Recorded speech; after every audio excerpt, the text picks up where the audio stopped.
So, was I the only one that built forts as a child, or maybe played with squirt guns, or, traded dumb things like rocks or something? I definitely know that I wasn't the only one. I mean, if you're watching this and you were also a part of that group, one, we can connect on that. But two, this is the perfect game for you.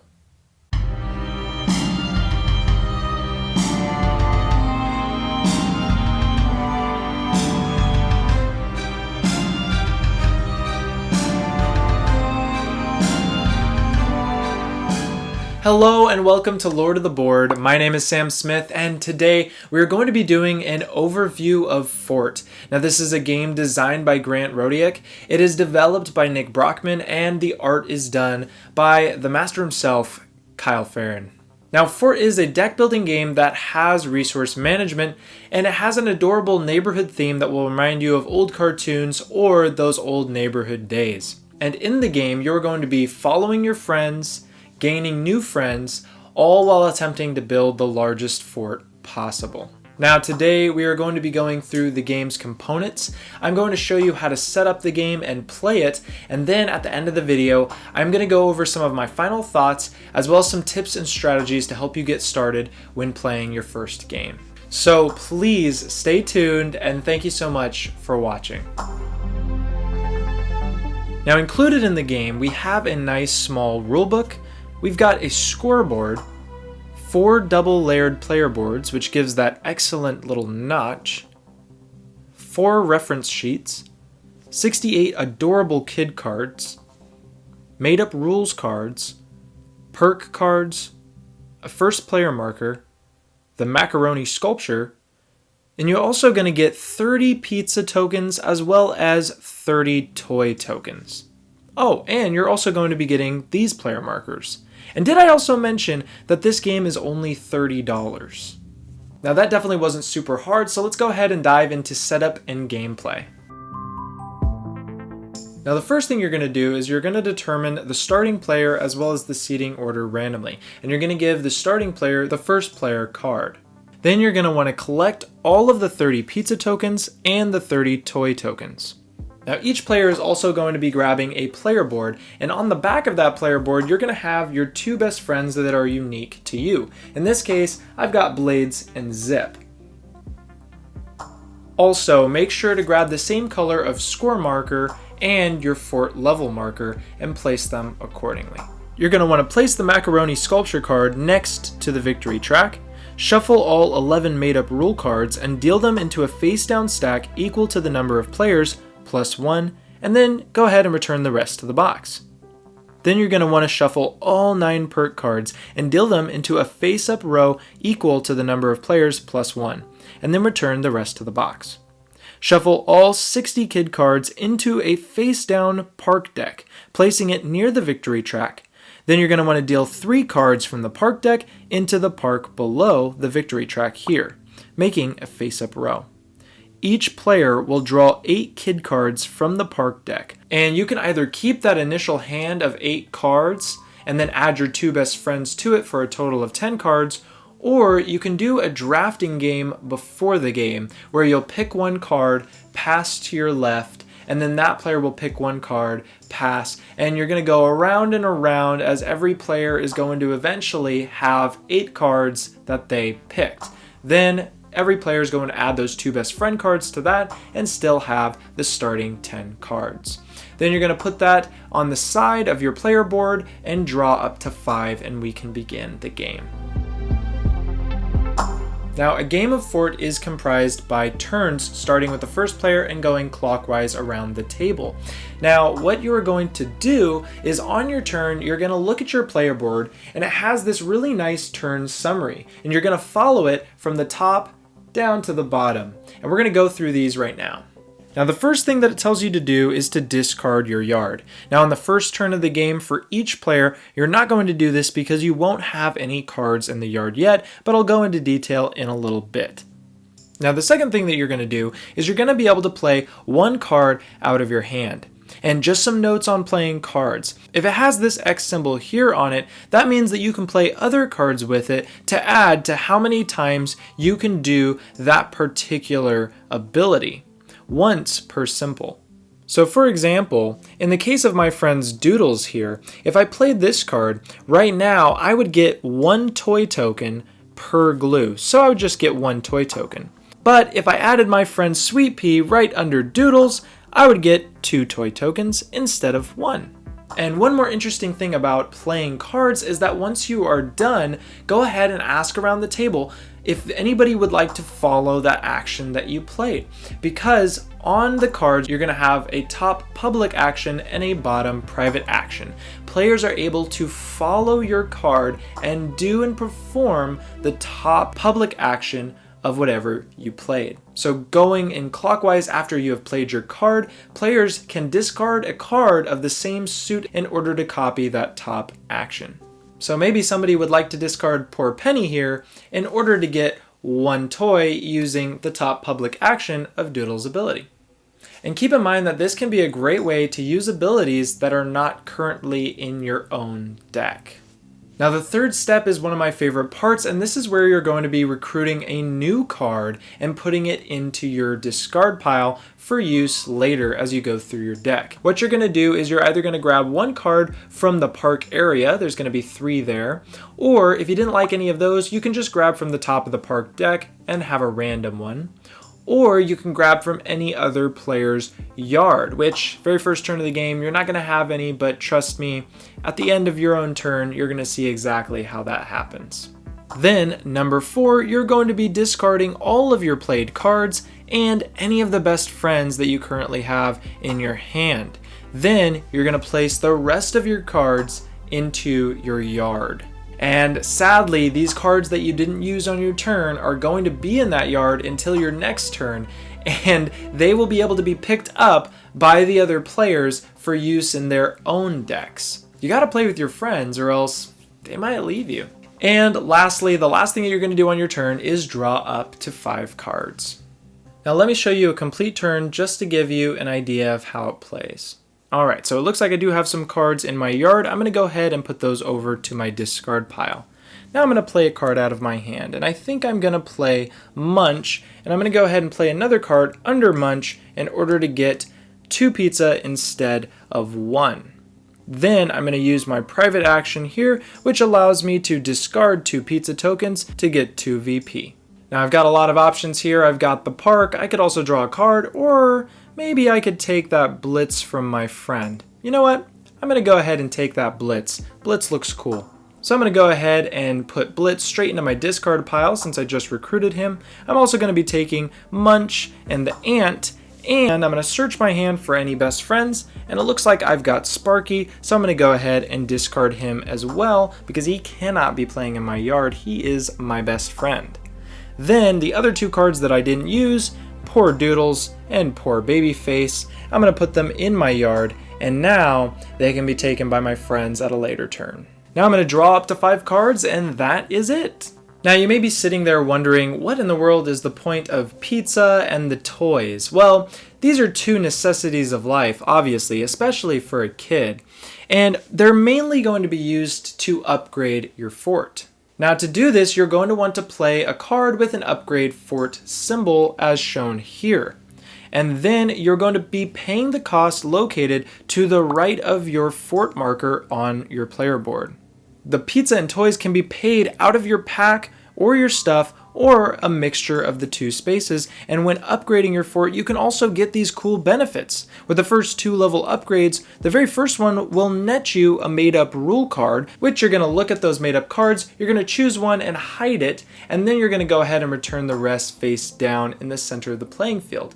That card will be able to net you some extra points towards the end of the game. And then on your second fort upgrade, it gives you the choice of a perk card, and you're going to go ahead and grab that and put it in front of you, which will give you an ability for the rest of the game.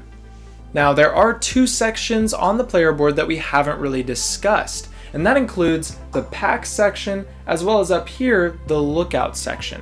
And these actually have some very interesting mechanics that we're going to go over right now, but they both generally operate the same. Your pack and lookout sections of your board can have a capacity of 1 plus your current level of fort. So let's say that my fort is level 3, I can have 4 cards in my lookout and up to 4 resources in my pack, and both can be placed there through certain card abilities. Now the pack generally just helps you earn victory points and to be able to carry more than the 8 resources that are in your stuff section, whereas placing cards in the lookout can actually help with upgrading card abilities because you can actually use these symbols to increase the abilities on cards that you've played on your turn. Now with all that being said, there are 3 ways that a game of Fort could be triggered to start the end of the game. The first way is if a player hits 25 points or more.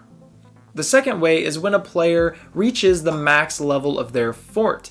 The moment that the first player does this, they are going to go ahead and take the macaroni sculpture, and please use that over your opponents. You are the master builder and you deserve that macaroni sculpture 100%. And the third and final way is if that large park deck ever runs out during gameplay. Now whenever one of these 3 things happen, you're going to be continuing play all the way up until it reaches back to the first player. That way everyone has an equal number of turns. Now that it's the end game, every player is going to be calculating all of their victory points. They're going to take where they are on the victory point track, then they're going to add the victory points associated with their current fort level, then they're going to add the victory points for whatever they did with the made up rule card that they had hidden. And lastly, if they had the macaroni sculpture, add those 4 extra victory points, and the player with the most victory points wins the game. However, if there is a tie, the player with the biggest fort wins the game. If both the forts are the same level, then you guys gotta share the victory. But I don't like sharing victories, so just be better than the other players and build the biggest fort before they can get it, okay? Now you've made it to this point in the video and I'm so glad that you've already watched this far. Now we're about to get into my final thoughts on the game as well as some tips and strategies to help you get started. But before you continue, please drop a like down below as well as subscribe to the channel if you have enjoyed any of the content that you've received so far. Just know that I really do appreciate every single like and every single subscriber on my channel, and every single time that I get interaction, I really appreciate it and love to see your support. And all of the support truly helps me make better content as well as bring stuff that I know that you, the viewer, would enjoy. Now let's kind of go through the whirlwind of ideas that I have about this game, starting with the follow mechanic, because it's one of my favorite things about the game, where when you're playing cards, obviously other players can copy that ability and use it for themselves. Now this is a really interesting mechanic because it means that nothing that you're playing is truly safe from having other players copy it. And for example, I saw this card Lefty and I used to think, wow, this is a completely overpowered card because you're able to actually fort and get 2 victory points. That's amazing. But then I realized, oh wait, that's a public action. Therefore, any other player could also take this ability when I use it. And so I could be giving them 2 victory points as well as a fort level. So there's a lot of really interesting dynamics with what should I play and what do I know that other players could capitalize off of what I play. And that actually automatically leads to my second thought and the second thing that I absolutely love about the game, which is the fact that all the unused cards in your hand go into that yard section on the board and other players can grab that. So let's say I didn't use this shovel boy on my turn, he's gonna go down into the yard and I have the chance to lose him until it comes back to my turn. And this mechanic really makes it to where you want to do the best thing on your turn with the cards that you have and try to make sure that the cards that you're not using aren't too valuable to where you can risk letting go of them. And though I would say that both of these mechanics really make the game for me and stand it apart from other deck builders, I would also say that those very mechanics could be what brings others away from the game, as some players might not like the fact that you can play a really good ability and then have all of the other players copying it. I can see how that could be irritating, but really at the end of the day, you could do the same to other players, so I think it really does even out. As well as nobody likes to lose the cards in their deck, and it is a risk that if you can't use them, people are going to be stealing your cards. Just know that your time will come and you can steal your card back. We had a game where we were playing around around, and we literally passed the same card back and forth throughout the game. Now, another thing that I want to talk about is the beautiful art by Kyle Farron. Now, we all know that he's a great artist. We've seen his work in Root and Dungeon Mayhem. We've also seen his work in Vast Mysterious Manor. He is an absolute excellent artist. And this game is no exception. I mean, the art in here is beautiful. The color choices were very clever and spunky, and I think that everything about the game really matches the theme itself of being that neighborhood theme with all of these kids. And he found a great way of making all of the cards kind of seem cooler than they were, which kind of gives that same mentality that you have as a kid where you thought that all the things that you were doing were way cooler than they actually were, like collecting pizza or collecting bugs or being the one with all of the snacks. I mean, the components and the artwork on those components in this game are way beyond the $30 price point. It's incredible work. Congrats to Kyle Farron.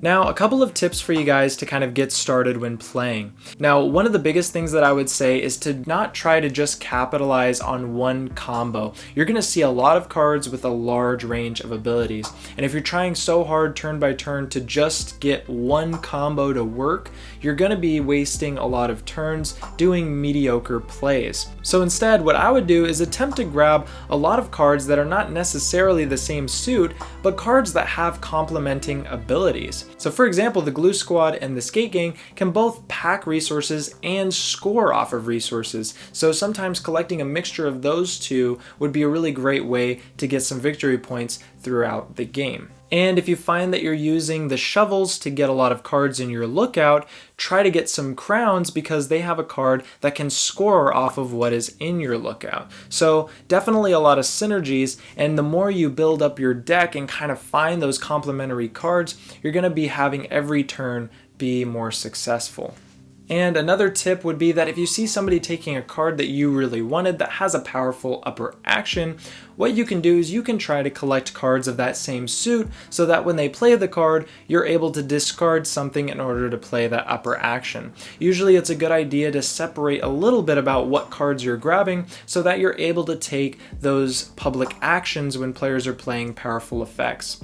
I think the last thing that you want to happen is you fall behind in your fort level or victory points due to the fact that you just can't copy the abilities that your opponents are playing. Getting rid of cards can be a really great strategy because this is a way to actually refine your combos in your deck and get them more often. And one of the ways that you can do that is to use the green squirt gun cards because they have a lot of abilities that have that trashing mechanic. As well as if you have a card in your hand, just purposefully don't use it if you want to get rid of it so that you can put it in the yard and maybe subtly let it go by other players taking it. So these are two ways to kind of get your deck a little bit more refined, and that's something that you're going to want to do throughout the game in order to get those combos more often. So thank you guys so much for watching this video. I really hope that this helped you make a decision as to whether this game is right for you. And I've got a link down in the description for the pre-order for this game, so be sure to swing by down there and pick up your copy. And additionally, there is a handy reference sheet that will help you be able to read all of the cards in the game. But if that proves too difficult, you can always ask in the comments down below what a card does, and I will be down there in the comments responding to every one of them. And while you're down there commenting, please don't forget to like and subscribe. And with that, let's go ahead and drop the beat.